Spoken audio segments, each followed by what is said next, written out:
Super Mario Maker 2 has 4 different types of elements to choose from when making levels. However, what might just be the most interesting set are what's known as the items. There are a total of 30 items in Mario Maker 2, and these range from being simple coins to very complex power-ups like the Master Sword. Since I've already done a video ranking the elements in one of these sections, that being the gizmos, I thought it would be fun to rank all 30 items from the worst to the best. Now I think it's also important to think about what conditions I'm going to be ranking these based on. Since Mario Maker is a level designer series, to me it makes the most sense to rank these based on how helpful they are for making levels. The more uses and more unique uses an item has, the higher it'll be on the list. Now for the most part, these are some of the most helpful items in the game, so this ranking was incredibly difficult to come up with. Remember, this is just my opinion, and a lot of these are really close together. But before we begin, a lot of these items act as power-ups to help protect Mario from all the dangerous enemies around him. But what's going to protect you in your online privacy? Well, let me introduce this video sponsor, Surfshark VPN, which you can get with an 83% discount, 3 months free, and a 30-day money-back guarantee. Surfshark VPN gives you the power to protect your online privacy, control your personal data, access content safely, unlock exclusive benefits, and it has a 30-day money-back guarantee. Scan the QR code on screen or click the link in the description to get Surfshark VPN with a very based 83% discount and get additional 3 months of using it for free. As I said before, Surfshark VPN will be able to help you control and protect your personal data, notifying you if your personal data has been leaked somewhere online and much more. Not only that, but Surfshark VPN will also allow you to virtually travel the world by connecting to several different servers. For example, if you live in the US like me, then you can connect to a Canadian server and access the biggest movie catalog on Netflix. The same goes for other countries and some streaming services too. With Surfshark, you'll still be able to get amazing deals on websites like Amazon, even if they're blocked in your country or when you're traveling. Purchasing a 24-month VPN plan is seriously one of the best options you can find right now. And if you use my link or scan the QR code right here, you can get 3 months for free. And let me remind you, it has 83% off. It's that easy to just download the VPN via my link or scan the QR code and enter the promo code Odyssey as seen on screen. Just try it out yourself and find a better VPN solution for all your devices with 24/7 support. By the way, it has a 30-day money-back guarantee, so what are you waiting for? Thank you once again to Surfshark VPN for sponsoring this video. Anyways, if you enjoyed this video, make sure to leave a like and subscribe to the channel, but with all that said, let's jump right into our first entry.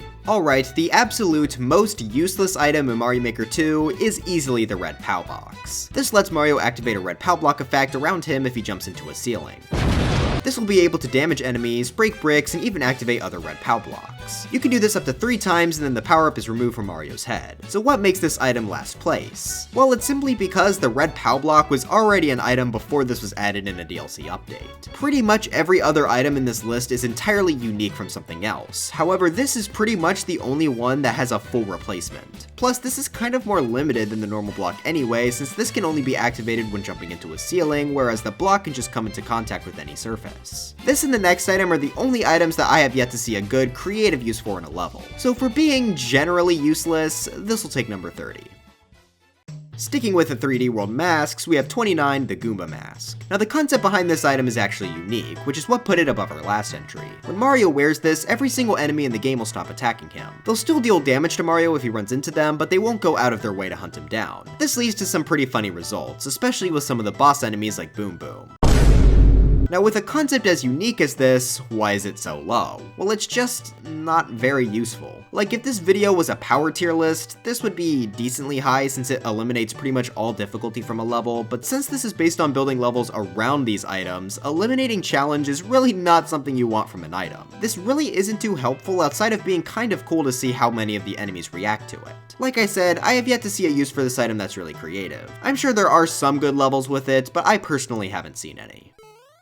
Alright, now we're getting into some of the items that I have actually seen used well, starting with my arch nemesis, 28, the frog suit. Now I've gone on record saying that this is probably my least favorite power-up in Mario Maker 2, and that has always seemed to upset a large portion of you, so let me explain why I personally hate this item. First off, the good things. This absolutely makes levels in the underwater and castle at nighttime themes significantly better. The controls are really fast and smooth to use, so in that context, this item is fairly helpful. But now let's get to the stuff I don't like. Trying to use this on land at all is atrociously slow. Instead of walking, the developers thought it would be cute if Mario hopped everywhere when he used this, but in practice, this is more grating than trying to use a clown car in the airship night theme. The other features of this power-up, being able to jump higher and being able to run on water, have their own drawbacks too. The higher jump is only helpful on land, and as I already said, that is definitely not somewhere I'd want to be using this thing. Running on water is way more limited than it should be as well, requiring Mario to not only be holding an item, but he also needs to be at full P-speed before hitting the water surface. Plus, running on water isn't really any different from running on the ground or a moving platform. So essentially, we have an item that can only be used well in 4 of 20 level themes, and even then, those are still water levels. No matter how hard you try, those will almost always be worse than ground levels. So while the frog suit certainly does make underwater levels much better, that doesn't mean the levels using this item reach the peaks of levels using pretty much every other item on this list. So while I'm sure many of you all will still disagree, I really don't think it makes much sense to consider the frog suits anything more than an extremely mediocre addition.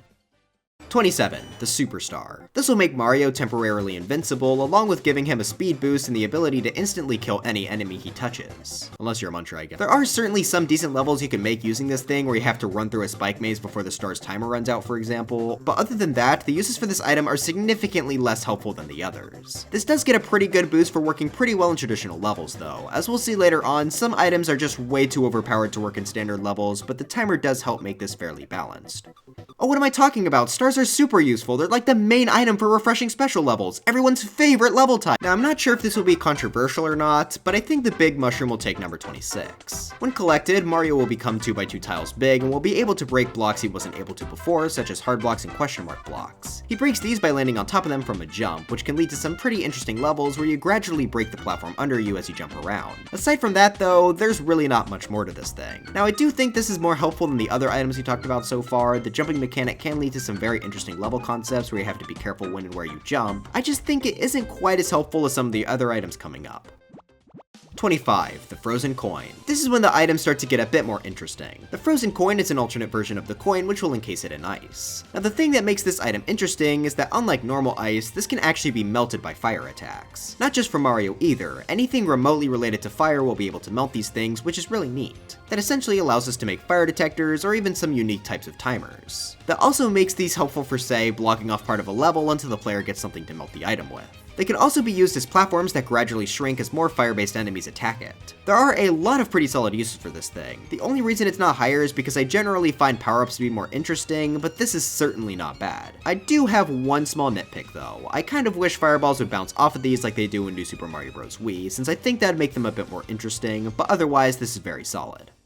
24. The Super Ball Flower. This is one of the most unexpected additions to Mario Maker 2. Coming from Super Mario Land, this is an exclusive alternate form of the Fire Flower in the Super Mario Bros. Style. The Fire Flower will dispense fireballs in front of Mario that will bounce along the ground, but the Super Ball Flower will have the Super Balls bounce off any surface. This can make it a bit more difficult to use as it can completely miss an enemy by just flying right over it. This does have a few advantages though. Of course it's able to attack from several more angles than the Fire Flower due to its ability to go upward and off walls. Additionally, it'll also be able to pick up coins and keys along with being able to activate certain items like POWs, leading to some more interesting uses that the Fire Flower can't do. The reason that this is lower though is because it is a bit more difficult to use than the nice and simple Fire Flower, especially since you can only have one Super Ball on the screen at a time, but this is certainly a solid item. 23. The Boomerang Flower, and 22. The Cannon Box. These are both 3D World exclusive items that will also give Mario a unique projectile in order to defeat enemies. The Boomerang Flower will have Mario toss, I don't know, and it will fly forward and return to him after. The Cannon Box will be able to shoot out cannonballs at different speeds depending on how long you hold the fire button for. These are both not only able to damage enemies, but the boomerangs can also collect items and the cannonballs will cause a mini explosion. They're both also able to break bricks that they hit and also activate things like on-off switches, giving them some pretty solid uses. Once again, these aren't as high as the Fire Flower due to them being a slight bit more complicated, but regardless, these are both really solid items that can fit into most level types. I do think I slightly prefer the Cannon Box just because it could be on Small Mario, which makes it slightly more unique from the Fire Flower, but really, these are essentially the same. 21. The P-Balloon. This is one of the most unique power-ups of the bunch, completely changing Mario's moveset. Basically, it will let him fly for however long he wants to, with all of the buttons allowing him to get a boost in any direction. The uniqueness of this item acts as both a blessing and a curse. On the one hand, this allows for levels that would absolutely not be possible without it. I think the Ninja speedrun is a great example of one, where you have to fly across a race course. The controls are also significantly improved from its original appearance in Super Mario World, making levels built around it a lot more fun. The downside, however, is that every single level this is in, the level has to be built around it. Otherwise, you could just fly over the entire thing, missing all the super well-designed challenges. Other power-ups and even other flight power-ups work better in more traditional levels due to their limitations. The P-Balloon basically doesn't have any, which does make for some cool levels, but also makes it generally less useful than the others. Still, this is obviously really good. It's just the items tab of the elements is very stacked. 20. The Bullet Bill Mask. This lets Mario zoom across a long horizontal distance, though it will run out of fuel after some time. Additionally, if you run into a wall, you'll lose the item, so you have to fly with care. I was really conflicted as to if I wanted to put this above or below the P-Balloon. I decided on above though because 3D World didn't really have any flight items until the last update. I mean, Mario World has the Cape Feather, Clown Car, and Cloud, so I think it was more important to add the Bullet Bill Mask. This is still lower than some of the other flight items though, because the distance you get off this thing is very long, making this another one where you definitely have to build an entire level around it. Levels using it can be really cool though, I've had a lot of fun playing through some. The fuel and no hitting wall limitation also go a long way in making this a much more interesting item. It's a shame there's no way to go upwards once you start flying, as I think that could make obstacle courses a bit more interesting, but this is definitely still very solid. 19. The Goomba Shoe, and 18. The Goomba Stiletto. These are essentially the exact same items. I could definitely see people disagreeing with them being separate, but come on, 30 items sounds a lot better than 29. These will both spawn with a Goomba inside of them, and once defeated, Mario will be able to steal the shoe for himself. This lets him walk on previously deadly surfaces like spikes and munchers. Since this is a rideable item, Mario will also be able to jump out of them using the shoulder buttons, which can definitely help save Mario from a jump that would otherwise kill him. Now in their default form, that's about it, but something neat about these two items is that they can be customized. First off, they can be made big, which gives them access to a ground pound move, releasing a shockwave that can kill enemies. Additionally, the stiletto will be able to break blocks like hard blocks and even kill bill blasters, which is what puts it above the normal Goomba shoe. Putting wings on either of the shoes will allow them to have a bit of a flutter jump. The high amount of customization boosted these items a lot, along with their fairly simple mechanics. Now yes, this isn't really as unique as like the P-Balloon for example, but it's just very easy to work with for many level types. The only thing I'd say holding this back is the fact that you can't place these without the Goomba. It's a bit of an annoying restriction, so I hope that gets changed in Mario Maker 3. 17. Fire Yoshi, and 16. Yoshi. Being one of the most iconic Mario characters, he was of course going to appear in Mario Maker. Mario Maker 2 added the ability to make Yoshi have fire breath, which is also pretty interesting. The fire breath will be able to defeat enemies and also melt frozen coins. The normal Yoshi will just use his tongue, which can eat enemies and also pick up and spit out certain items. Both Yoshi also have the ability to flutter jump in the Mario U game style, though they just have the normal standard jump in Mario World. These guys are once again just very flexible items. There are very few levels where you wouldn't be able to throw a Yoshi in there. But for which is better, I personally think it's the normal one. Fire Yoshi not being able to pick up items is a huge limitation. Granted, his fire breath is much better for dealing with hordes of enemies, but the normal Yoshi doesn't really struggle with that much anyway. Both are definitely very useful though, and are great for levels centered around them, and just for a level where they can act as a simple addition to the player's moveset. Oh, and if this matters to anyone, I prefer the Mario World Yoshi over the Mario U Yoshi since his tongue can go through walls. I just think that's kind of fun.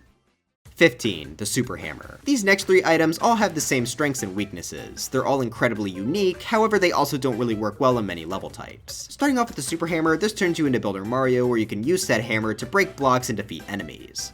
Additionally, you can also create up to 5 crates which can be used to go across lava or get up high cliffs. This is really like nothing else in the game, and I think that's great. Having a more close-up attack with the hammer leads to some interesting levels where you need to get right up close to your enemies to defeat them. The crates though are a bit of a problem. They are a great way to represent the builder part of Builder Mario, but they're a bit overtuned, and working with this item is very difficult as you have to account for 5 possible blocks anywhere in your level. Regardless though, this is very nice for levels built around it. 14. The Super Mario Bros. 2 Mushroom. This will change Mario's moves to his moveset from Super Mario Bros. 2. No longer will Mario be able to jump on enemies to kill them, now he has to pick them up and throw them instead. Since this is exclusive to the Super Mario Bros. Game style, this is what gives him the ability to pick up items at all. There are also a few other smaller things like a large crouch jump, being able to pull up clouds, and the ability to pick up snowballs from the ground in the snow theme. With how different Mario's moveset is here, this allows for radically different levels. This also works fairly well in traditional levels, as none of this one's abilities are all too overpowered. The abilities overall aren't as interesting as stuff coming up though, but there's certainly still a lot you can do with this. One other small criticism I have is I wish that once you collected this, you wouldn't be able to lose it by taking damage. It's pretty annoying to have to always give the player a refill on power-ups like this, so I'd suggest once you pick this up, you also obtain the health bar from Mario 2, which will of course determine when you die. Other than that, this is a very strong item.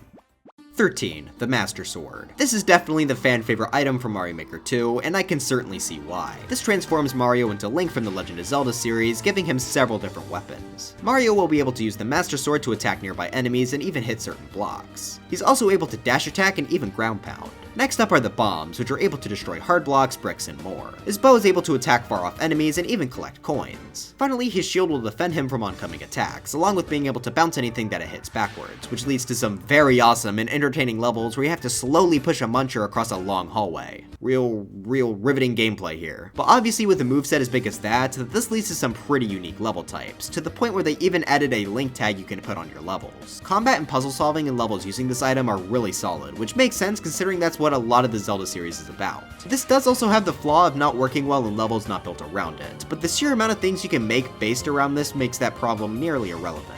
This is another power-up I'd like to see have a health bar, as making boss fights with this thing is really difficult due to having to always resupply the player with a new Master Sword, nearly taking away all of its difficulty. Hopefully they consider doing this for Mario Maker 3.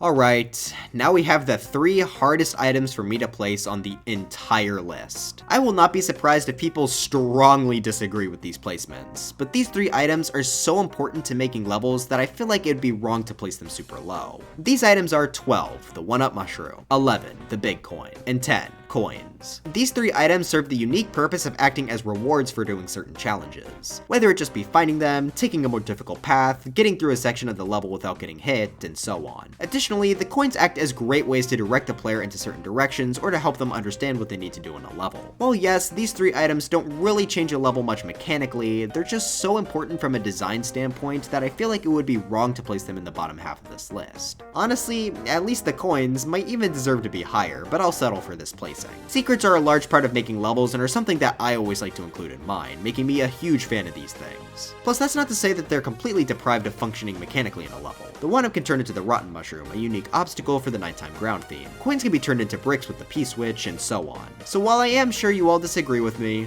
this is my list, I don't care, coins made top 10, go cry. Our next 5 items are all of the main flight power-ups. Since they're fairly similar, I think it makes sense to cover them all at once and compare them to figure out which is the best. These 5 items are the Super Leaf, Cape Feather, Propeller Mushroom, Super Acorn, and Propeller Box. Now, in my opinion, the best flight power-ups will work well in traditional levels, while also being complex enough to make levels based around them. So first off, the Tanuki Tail and Cape Feather will have the ability to attack enemies at their side and activate blocks, which is a pretty helpful ability to have. When you reach full speed, they'll both be able to take flight, with the Super Leaf having a limit and the Cape coming down to how well you're able to fly yourself. I do like that flying with the Cape, especially around obstacles, takes a good amount of skill. However, being able to fly endlessly is a bit of a hit, since that basically means you could fly over entire levels. The Cape does also have a ground pound move when he slams it to the ground though, so that's pretty cool I guess. The Propeller Suit will give the player a simple burst upward when they hit the shoulder button. This is very nice and simple. It helps players make jumps across larger gaps and can even take some skill to use. However, it's not overpowered because you can only do this once before touching the ground. A similar thing goes for the Propeller Box, but you get 3 uses instead of just the 1, making this a little stronger than I think it really needs to be. Both power-ups are also able to drill downwards, which essentially acts the exact same as a ground pound, but it looks a lot cooler. Finally, the Super Acorn lets Mario glide, along with giving him a burst upwards similar to the Propeller Mushroom. I like how you lose your speed after using this boost, making there a solid amount of strategy as to when to use it. This also has the unique traits of having a wall cling and an extra tall spin jump. Really wish you could still glide after using the spin jump like you could on New Super Mario Bros. U. That was really fun to do. But with that said, what's my ranking for these 5? Well, I'm going to be putting the Propeller Box at 9 for being a bit of an overpowered version of the Propeller Mushroom. Had it also been one use, it would definitely take the lead here. Number 8 will go to the Tanuki Tail. While it's not as overpowered as the Cape, this is much easier to use and also has less abilities, making levels centered on this slightly less interesting. Number 7 goes to the Cape for being a bit overpowered but having a decent skill gap to be able to use it effectively. Plus, if you place occasional blocks in the sky, then it will completely remove this item's ability to cheese. Number 6 goes to the Super Acorn for having very smooth movement, and number 5 goes to the Propeller Mushroom for having a perfect balance of not being too overpowered, requiring skill to use, and overall just being really fun. Though if the Super Acorn had the ability to glide after a spin jump, that would probably take the top flying power-up spot. Number 4, the Super Bell. This is one of the most unique power-ups of the bunch. However, unlike many of the other unique power-ups, this works in pretty much any level type. This gives Mario the ability of a cat, so basically he's really annoying and I hate him. He'll be able to scratch enemies to kill them, along with being able to break blocks and activate things. I especially like doing the crouch attack, which slides him forwards. Certainly makes brick excavation levels a little bit more bearable. Cat Mario also has the ability to climb up walls. If he climbs up a standard wall, he'll run out of energy after some time, but if he climbs up a semi-solid, he'll be able to do that forever. I really like like having the option for both infinite and finite climbing lengths, it just leads to some more possibilities. Finally, Mario also has access to a cat dive, killing anything in his way and also giving him a huge boost forward. Pretty much all of these powers are not only exclusive to this item, but are also really easy to fit into several different levels. This won't make it easy to cheese traditional levels since you'll be stuck near the ground. It's great for making fast-paced parkour levels with a combination of climbing and dives, and it can even be pretty helpful for the puzzle levels due to how the scratch can interact with the environment. I've seen a lot of people complain about this item over the years, but I just never really saw it. Sure, the control changes are a bit annoying, but otherwise I think this works great as a general power-up for the 3D world style, along with being a great centerpiece for levels on its own. Number 3. Pink coins. This is our final item to not be a power-up. The way this works is very simple. When you collect all of the pink coins in a level, you'll be rewarded with a key. The amount of pink coins in a level can vary from just 1 to a max of 10, 5 per sub area. This is one of the absolute best items added to the game, as this allows for so many different level types. My personal favorites are the big pink coin collecting levels. Essentially, you'll be dropped into a level where you have to go through several challenges, each rewarding you with a pink coin. Since pink coins will save at checkpoints, this basically lets you have one large level with several smaller levels contained within it. That's not the only usage for this thing though. You can also combine all the pink coins into one space so that the player has to collect them all in order to progress. Or you could even have them placed throughout a level and would lead the player to a secret if they manage to collect them all. This is pretty much an essential part of most levels now and is something that only this item can do, which is what puts this item at the very least in the top 3. Heck, I wouldn't even blame anyone for putting this at number 1. Number 2, the Fire Flower. Of course, the most iconic Mario power-up had to be high up on the list. It's not just here for iconicity though, it's legitimately very well designed to fit into almost any situation. This simply gives Mario the ability to shoot out fireballs in front of him, damaging enemies and also acting as fire to melt coins and light the bombs. While yes, this isn't nearly as complicated as some of the others we've mentioned before, having just this simple attack makes this work perfectly in nearly every level type. It's the best power-up for traditional levels, and it works great for a level focused around it due to how fireballs move and interact with the environment. Yeah, I know this segment isn't that in depth like the others were, but all this needed to be was a simple attacking item, and this does that perfectly. Alright, this might be the most controversial number 1 pick I think I've had for literally any of my list videos. I'm probably going to need to explain myself pretty thoroughly for this one, but I think the Super Mushroom is the best item for building levels in the game. First off, this will make Mario 2 tiles tall, giving him the ability to break bricks, and giving him an extra hit he can take before dying. That's it. This is a staple of the series due to its simplicity, and it's also why this is my number 1 choice. While yes, this doesn't really make for great levels centered around it, this works in every, and I mean every level type. The simple fact that all this does is give Mario an extra health point essentially makes this a great item for any challenge. Want to make a boss fight slightly easier? Give the player a mushroom beforehand. Heck, you can even use the brick breaking ability to close off certain areas unless Mario has this power up. Almost every level in the game can use this effectively, which is why I think it's the best item in the game. You all can go cry in the comments if you disagree. Honestly, I wouldn't be surprised if I disagreed back when I started. But as for me, I think the Super Mushroom is easily the number 1 best item in Super Mario Maker 2. But anyways, that's it for this video. Are you all mad at me for not considering the big winged Goomba shoe to be a separate item? Let me know in the comments. This is just a quick little video that I thought you all would enjoy, so I hope you all did. I want to eventually rank the other 2 tabs and maybe do an every element ranked in the future, so let me know if that's something you want to see. Also, while writing this, I found myself kind of correcting a lot of power-ups, so let me know if you want to see a video of my ideas on how to fix a lot of the power-ups in Mario Maker, since I feel like a lot of them could use a few tweaks. But anyways, dry bones for Smash, and I'll see you guys next time.